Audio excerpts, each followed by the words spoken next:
Um dia eu serei feliz, sonhando, sonhando assim, assim. Aquele com que eu sonhei, eu quero pra mim, pra mim.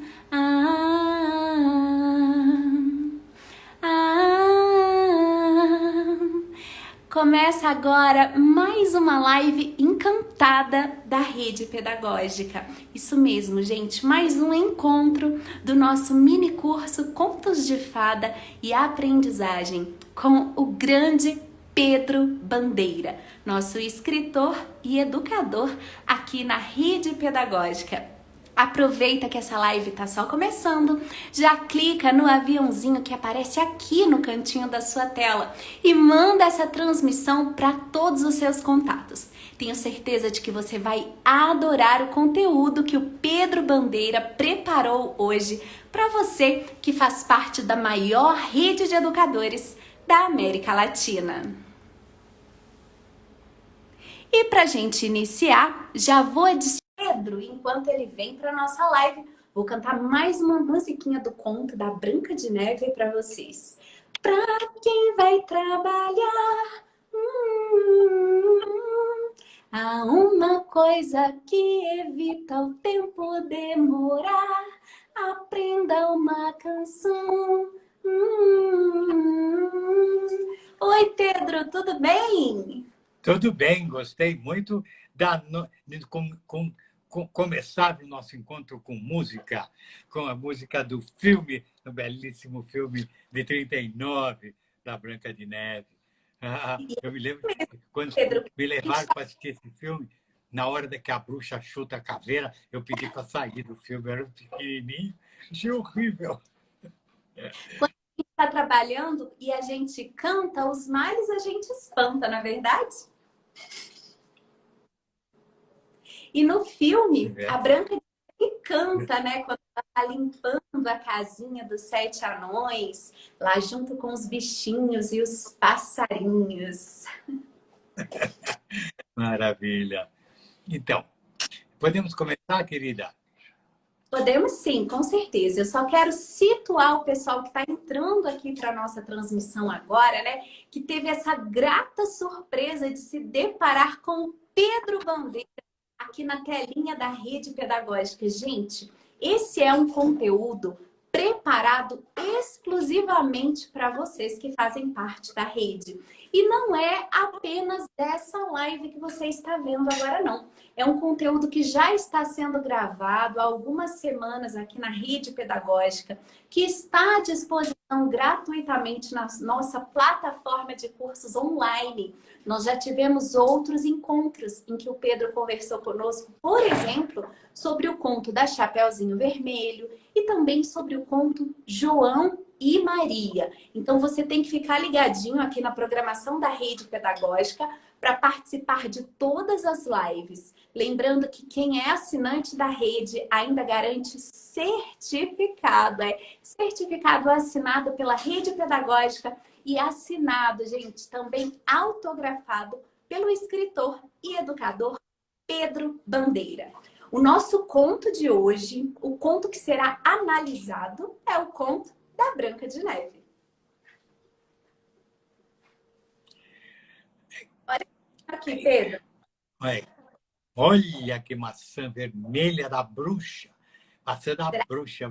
Não morda a maçã. Branca de Neve, não morda essa maçã. Não morda, não. Olha, a maçã também é o fruto do conhecimento, não é, Pedro? Anteriormente era mesmo. Mas vamos lá então, meu amor. Vamos lá. sim. Esse conto é fantástico.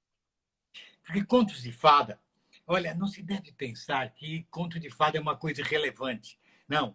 Essas histórias usam metáforas ao invés de comentários concretos. As crianças as percebem facilmente, sentindo a magia desses símbolos com mais força do que absorveriam a dureza da realidade relatada com conselhos específicos.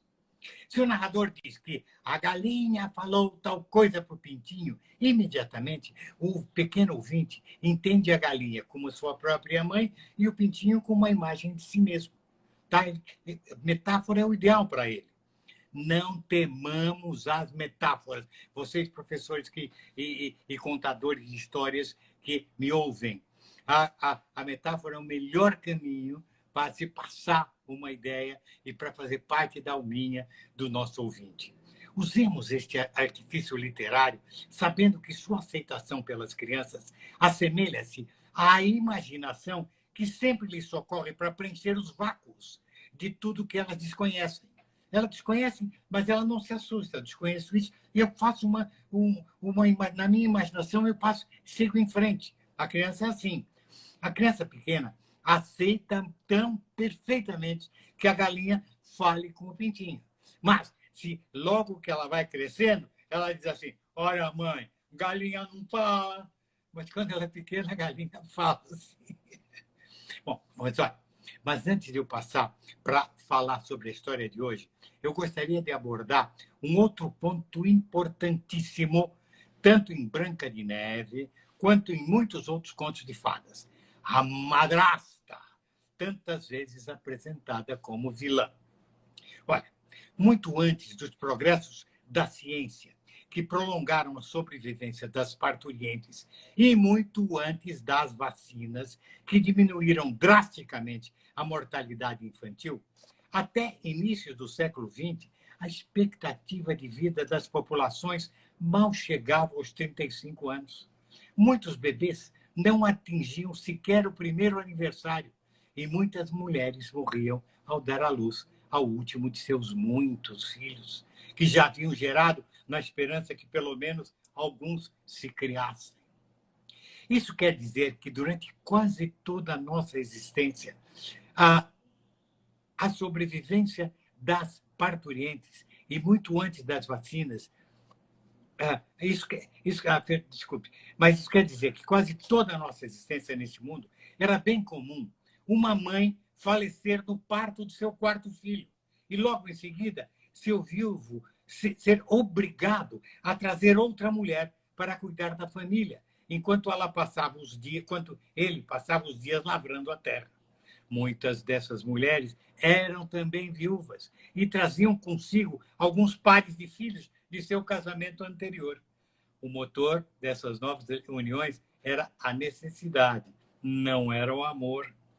Foi, portanto, comum que certas novas esposas privilegiassem material e afetivamente os filhos que ela havia gerado, em detrimento das crianças do novo marido. Surgia assim a figura sinistra da madrasta. Um bom exemplo é a história da Cinderela. Órfã de mãe, sofre com as maldades da nova esposa de seu pai, que também viúva, trouxera junto com suas alfaias mais duas filhas, que gozavam de sua preferência em detrimento da pobre Cinderela. Hoje, porém, queridos, as vacinas diminuíram muito a mortalidade infantil, fazendo que não fossem mais necessários tantos nascimentos para que pelo menos alguns se criassem, como ocorria no passado. Agora, os casais podem planejar quantos filhos desejam. Do mesmo modo, o avanço da ciência aumentou exponencialmente nossa expectativa de vida e novas uniões surgem muito mais pela falência emocional de casamentos anteriores do que forçados pela viuvez. Na atualidade, a madrasta tornou-se apenas a nova companheira do papai e o padrasto o novo companheiro da mamãe. Assim, não há mais razão alguma para fazermos sobreviver essa figura negativa que foi aceita por tantos séculos. Esta é uma das minhas preocupações como educador, como estudioso da literatura usada como recurso pedagógico. Madrasta, para mim, não é mais uma invariante obrigatória dos contos maravilhosos. Posso perfeitamente informar que no castelo havia uma rainha muito zelosa da sua própria beleza, etc. e tal. sem que essa personagem seja obrigatoriamente uma nova esposa do rei. Isso em nada mudará tantas ótimas metáforas da joia que é a história de Branca de Neve. Não gosto de dar conselhos, mas proponho que professoras e contadores de histórias evitem essa figura negativa da madrasta, porque muitas crianças têm duas mamães e dois papais, às vezes até três, né? Por isso, ao narrarmos uma história para nossos alunos, nomeando uma madrasta como vilã, podemos estar passando para eles que essa sua nova mãe pode ser uma ameaça terrível para eles, ainda que eles ainda não o tenham percebido. Um desastre, hein? Cuidado! Escolhi para ler para vocês a versão mais importante da história de Branca de Neve, a que foi escrita pelos irmãos Grimm, e perceberemos que ela ainda é um clássico infantil indiscutível, sem necessidade de madrasta alguma. Vamos agora assistir a minha leitura de Branca de Neve, de uma versão lindíssima. Essa versão aqui, que eu li para vocês, é uma beleza. Vocês vão gostar. Depois vamos comentar. Vamos comentar tudo o que acontece aqui. É uma linda história. Olha os anãozinhos aqui. Que lindo, Vamos Pedro. lá? E aqui também, ó, a madrasta má, que agora não precisa ser necessariamente uma madrasta, não é verdade? Pode ser só uma bruxa da história. Claro. Adorei, viu, Pedro, essa consideração. Eu também sou madrasta. E eu tinha um pouco de receio de sair por aí contando essas histórias onde as madrastas sempre são más. E é muito legal a gente poder ver o conto de fada assim com outros olhos. Não é só, gente, o Pedro está dizendo aqui pra gente, não é que a gente vai modificar, que a história vai perder a sua essência, não. Mas a história também, ela tem o seu contexto histórico, né? De quando ela foi criada, de quando ela se disseminou, como ele mesmo está trazendo aqui pra gente, porque a mortalidade das mulheres era mais alta no passado, devido a vários filhos que elas tinham, né? Então a madrasta era uma figura recorrente na sociedade. Mas não por isso, hoje em dia, né, a gente precisa perpetuar esses conceitos, né, que podem ser de fato interpretados de forma enviesada pelas crianças. Achei uma dica, ó, sensacional para quem trabalha, principalmente em escola, educação infantil, anos iniciais e contadores de história. Pedro, a gente está preparando o seu para passar para o pessoal, mas eu ainda vou pedir para você ficar um pouquinho aqui com a gente, para a gente conversar mais um pouquinho sobre a história, tá? Deixa eu falar uma coisa sobre mexer em conto de fada. Veja, a professora Nevi Novaes Coelho era a grande defensora do conto de fada pelas suas invariantes, não pelas suas variantes. Então, se você mexer na invariante, por exemplo, de história da Chapeuzinho Vermelho, e fizer a Chapeuzinho de chapéu amarelo, não é mais a mesma história. Se você se não for um lobo, for não sei o quê, não é mais Chapeuzinho Vermelho, é outra história. Tá? Então, eu gostei muito, por exemplo, da adaptação que fez o Walt Disney, em 1939, 38, 39, da Branca de Neve. Mas ele cometeu um erro, que é lindo, mas é uma coisa errada. Os anões são uma imagem metafórica lindíssima da pureza da Branca de Neve e de seu lento amadurecimento até a idade adulta e ela ficar preparada para encontrar um parceiro, que será o príncipe mais tarde. Então, eles são as coisas anódinas e impessoais, não são pessoas, são duendes. São 7 anões. Quando a Disney coloca nome em cada anão, eles passam a ser personagens. Só que não ajuda nada, porque eles não têm nenhuma ação individual na história. Tá? Eles não precisam ter nome. Eles são apenas a proteção daquela menina que está caminhando para a menarca, para a menopausa, para se tornar uma mulher.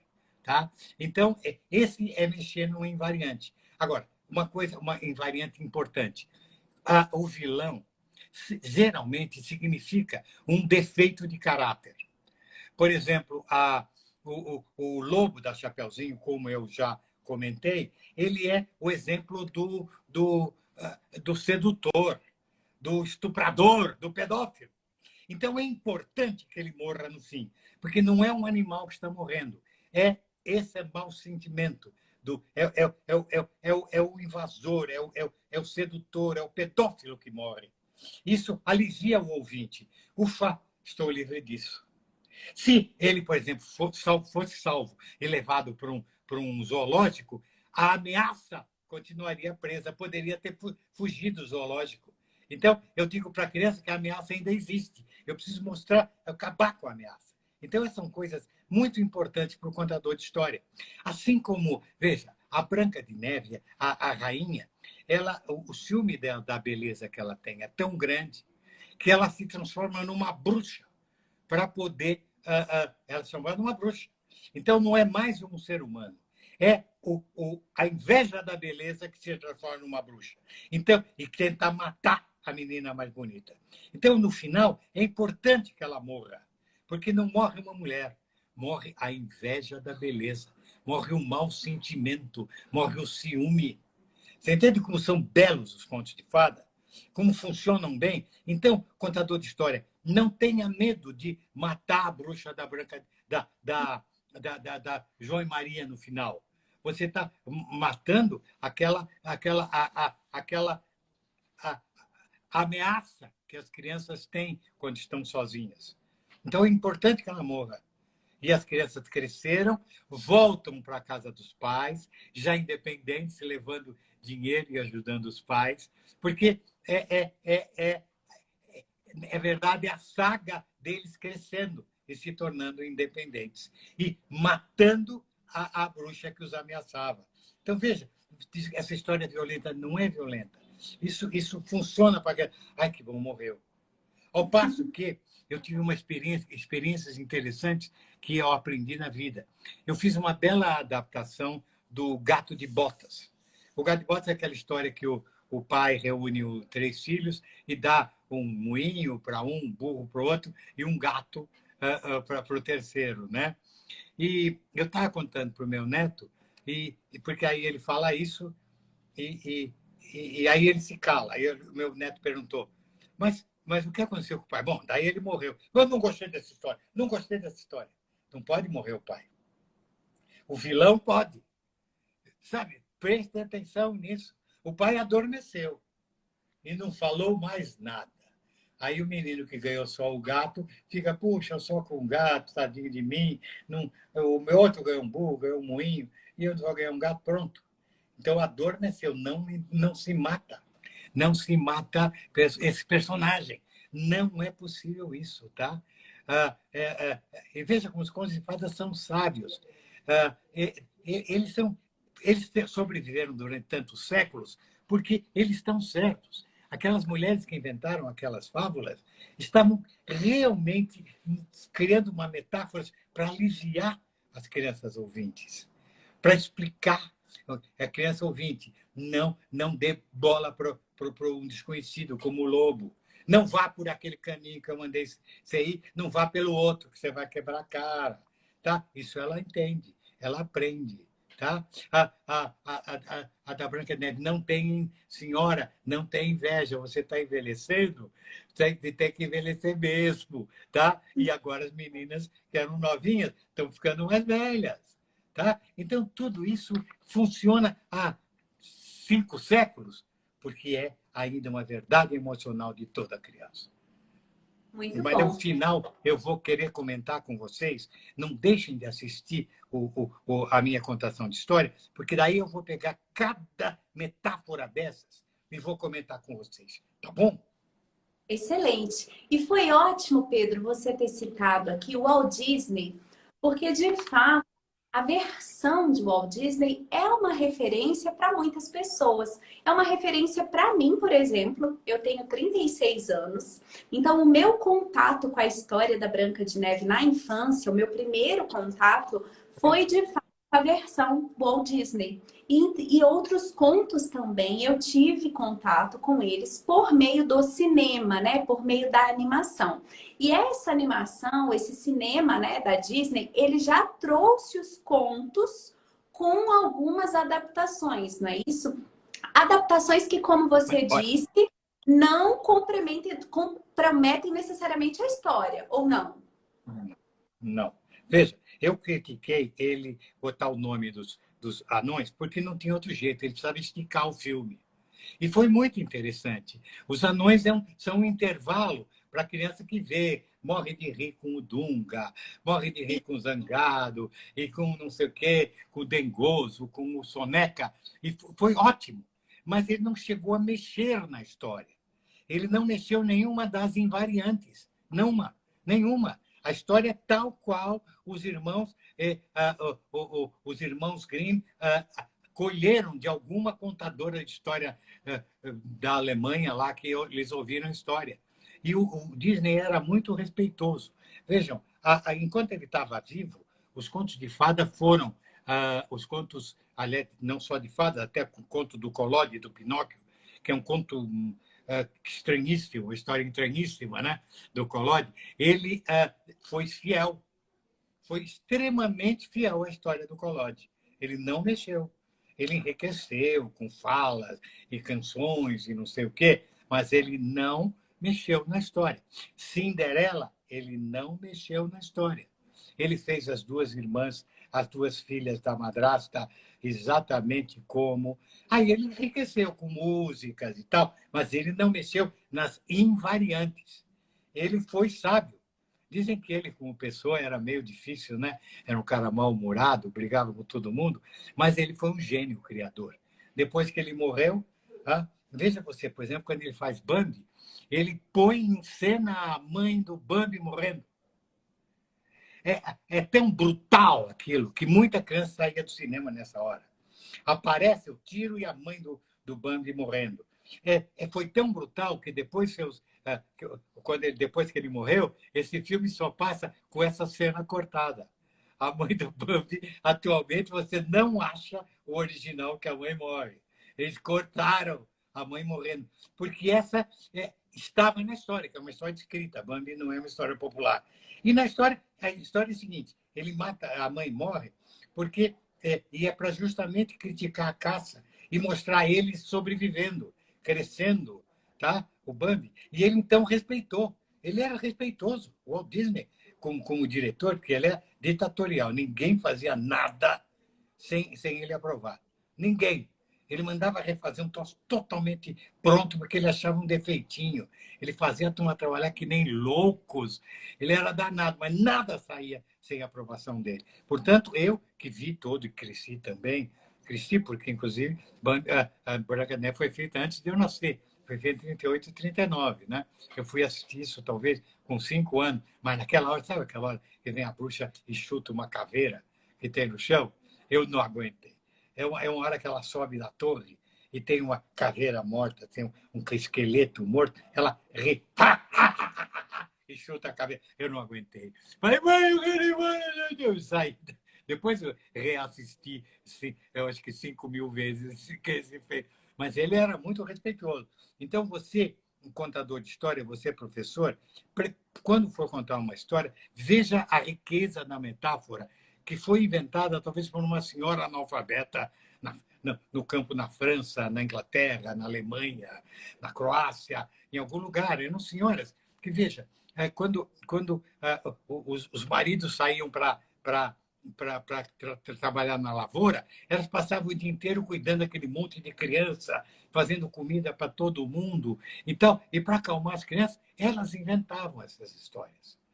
Muitas talvez tenham se perdido, mas algumas se tornaram imortais, como Chapeuzinho Vermelho, como Branca de Neve, como João e Maria, como Rapunzel, Cinderela, Bela Adormecida. Até em algumas versões, as versões originais, essas histórias são até mais terríveis, né? Você, professor que estudou Perrault, viu que, por exemplo, a versão dele é tremenda, né? O lobo dá pedaços da vovó para Chapeuzinho comer, dá um copo de sangue da vovó para Chapeuzinho beber. Essa era a versão que os Perrault que imprimiram. Exato. Terrível. As irmãs da Cinderela cortam um pedaço do pé para poder caber no sapatinho. E aí o príncipe percebe pelo sangue que gotejava do sapatinho. Sangrento. Essa, naturalmente, é uma história nascida na China. Por que, que a Cinderela é a mais bonita? Porque tem um pé menor que cabe no pezinho. Porque no Oriente tinha aquela tradição de encolher os pés da mulher, das crianças, amarravam os pés das crianças para ficarem menores. Alejavam as meninas, porque mulher bonita tinha que ter o pé pequeno. Então, essa história provavelmente surgiu na China. Só que tem outras belezas. Essa história do pezinho pequeno, ninguém ligou muito, né? Nem ligam muito, tá? Tudo bem, porque isso não é um sinal de beleza mais no Ocidente, né? Mas tem outra coisa, a podofilia entra aí nessa história, e tem a história do símbolo da mulher, né? Aquele sapatinho perdido é o símbolo. Então tem toda uma conotação, inclusive sexual, na história. Belíssima, belíssima. E essas sobreviveram. Agora, deve ter havido milhares de continhos que eram ruins e não sobreviveram. Né? Eu mesmo tenho alguns que sobreviveram que eu acho fraquinhos, fraquinhos. Aquela da ervilha embaixo do colchão, eu acho boba, boba. Eu não acho boba. Pedro teve suas preferências literárias. Isso você não vê em É, lugar nenhum. Só é que a aqui na gente tem que estudar muito. Viu, Érica? A gente tem que estudar muito isso, porque eles são as nossas referências. Além de eu ler Ruth Rocha, ou tal, essa gente toda boa, eu preciso ver quais são as referências históricas disso. E você vai vendo a criança, o medo da criança do abandono, sabe? Todos esses detalhes que fazem parte da psique infantil, tá? Essas mulheres, analfabetas talvez, compreenderam e criaram respiros literários, tá? Arte para aliviar essas crianças. Olha que maravilha descobrir isso. excelente, maravilhoso mesmo, gente. Maravilhoso é ter aqui Pedro Bandeira na Rede Pedagógica, trazendo para a gente esse banquete de informações literárias, analisando o conto de fada da Branca de Neve, aqui no mini curso Conto de Fada e Aprendizagem. Você pode participar gratuitamente desse encontro, dos próximos que estão por vir, e pode assistir o conteúdo dos encontros passados, fazendo a sua inscrição na plataforma de cursos online da rede. Esse mini curso é gratuito, acessível a todos. Os vídeos estão também no YouTube da Rede Pedagógica para que você possa ver, rever e para que você possa principalmente compartilhar com seus contatos. Vai lá no YouTube, pega o link, manda no grupo de WhatsApp da sua escola, manda para as pessoas que você conhece, que você sabe que vão se interessar e que vão, de fato, se surpreender com as informações que o Pedro traz aqui para a gente. É um conteúdo, gente, que a gente pode partilhar na sua integralidade até com os alunos maiores. Você que é professor de literatura nos anos finais do ensino fundamental, ensino médio, pode levar esse conteúdo do mini curso do Pedro Bandeira aqui, destinado para educadores, para discutir com seus alunos essas nuances dos contos de fada. Eu tenho certeza que os adolescentes vão curtir demais, porque eles conhecem essas histórias, mas muito provavelmente não conhecem aí os bastidores, né, que estão por trás da criação desses contos literários. Então, um bom professor de literatura que faz uma contextualização histórica, né, desses grandes contos, certamente vai ser um professor diferenciado. Aquele professor, Pedro, que a galera adora, né, que quando a aula dele começa, todo mundo presta atenção, porque os adolescentes também gostam de ouvir histórias, não são só as crianças não, não é verdade? Claro, claro. Claro, essas verdades emocionais servem para todo mundo. Veja, essa história que a gente vai comentar depois, da rainha ter inveja da menina que está crescendo, e o espelho não diz para ela que ela está que ela é mais bonita do castelo, porque tem uma menina crescendo, significa e serve para adultos. Serve para adultos, gente. Veja, as mulheres acham que, muitas mulheres acham que tem que ficar com a cara de 20 anos para sempre. Tá? E não é assim, a gente tem que aceitar que a idade chega, que é bom ter orgulho das rugas que chegam, é bom saber que a menina que tinha 5 anos agora tem 17 e é lindíssima, porque assim é a vida. E eu não, eu sou o vovô dela, eu já estou cheio de, sabe? E eu tenho orgulho do meu bigode branco, porque eu cheguei até aqui. Tá? A gente não deve ter inveja da beleza. E existe inveja da beleza. As pessoas tentam, muitas mulheres, até não passam um pouco de ridículo ao tentarem parecer mocinhas, usarem roupas de mocinhas, sabe, fazer 1000 botox e 1000 coisas, e pintar muito o cabelo. E as pessoas, mas, puxa, a senhora não tem orgulho de ter chegado aos 60 anos? Que bacana! Sabe, a senhora é uma matriarca, entendeu? Não precisa aparecer como sua neta. Deixa a sua neta ser jovem, ela também vai envelhecer.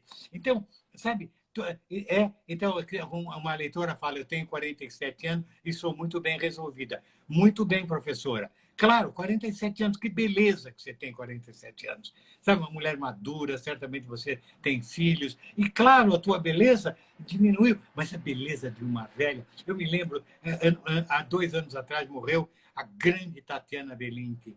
E eu visitava muito ela, né?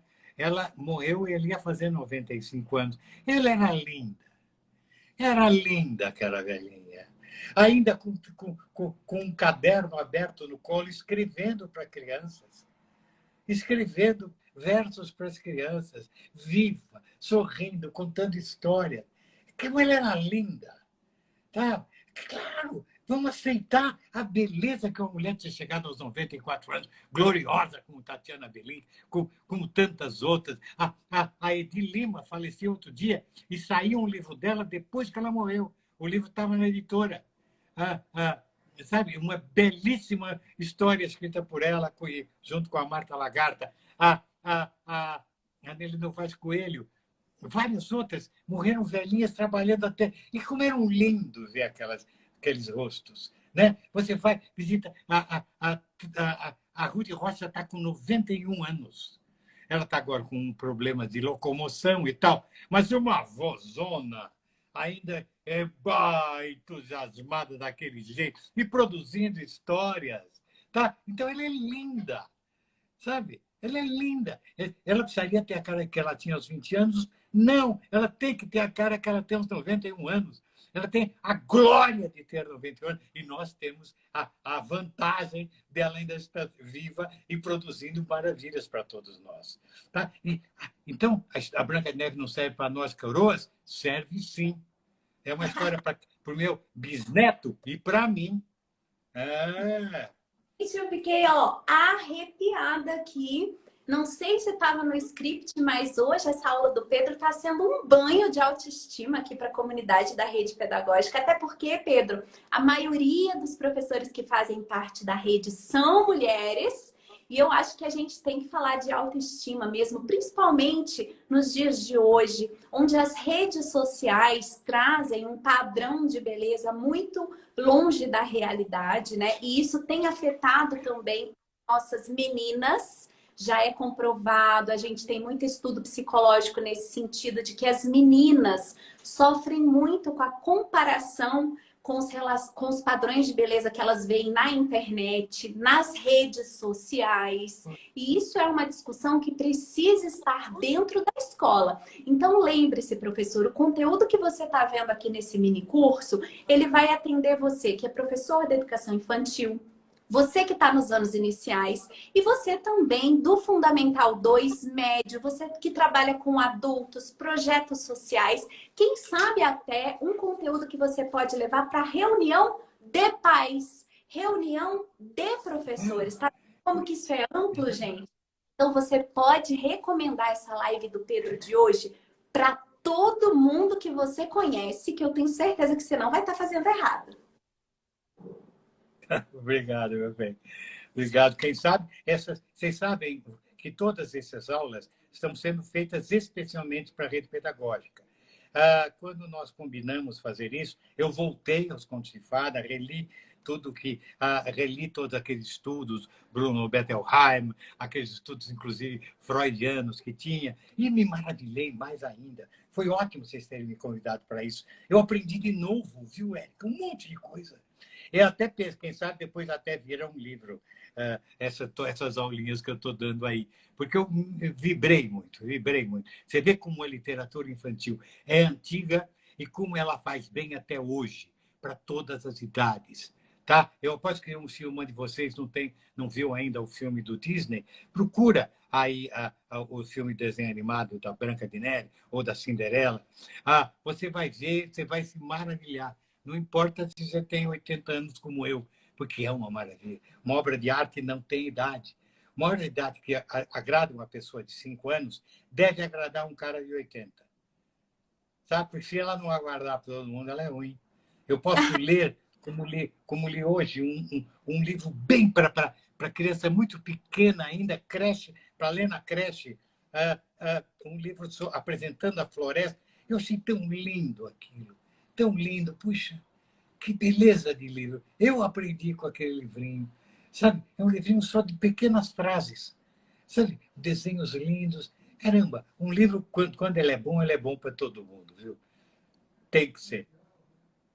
Que joia! Bom demais, Pedro. Pessoal, nós vamos fazer agora aquele intervalo que vocês já conhecem. Intervalo para que a gente possa assistir no YouTube da Rede Pedagógica o vídeo em que o Pedro Bandeira conta de fato o conto da Branca de Neve. Inclusive mostramos no vídeo, fizemos a edição trazendo ilustrações para que você possa acompanhar o conteúdo assim, de forma imersiva mesmo. Vamos fazer aqui o nosso combinado de horário. Nós vamos voltar às 20h10 aqui para o Instagram, para a segunda parte ao vivo, em que vocês poderão, inclusive, trazer questões, tá? Lembrando também que quem não se inscreveu nesse mini curso pode se inscrever em redepedagógica.com.br/cursos. E que o Pedro Bandeira participará conosco da 10ª semana Rede Pedagógica Sustentabilidade. O Pedro está na nossa programação no dia 3 de maio, às 19h, que vai ser também show de bola. Pedro. Olha, gente, por favor, espera um pouquinho. Voltem mesmo depois de verem o vídeo, porque teve uma vez que muitos não voltaram depois, e às vezes as conclusões, a discussão sobre as metáforas, depois de visto, fica mais rica ainda. Então, não deixem de voltar. Alguns, às vezes, têm lá problema com a família, não voltaram. Mas procure voltar, por favor. Eu quero muito falar com vocês. Isso mesmo, gente. Voltem às 8h10. O Pedro promete que a segunda parte vai ser ainda melhor que a primeira. O vídeo já está liberado no canal do YouTube da Rede Pedagógica. É o primeiro vídeo que aparece lá no canal. Não esqueça de deixar o seu like, o seu comentário. Escreve uma mensagem nos comentários para o Pedro Bandeira, tá bom? A gente está te esperando aqui às 8h10. Até daqui a pouco, Pedro. Tchau! Até já, até já. Beijos.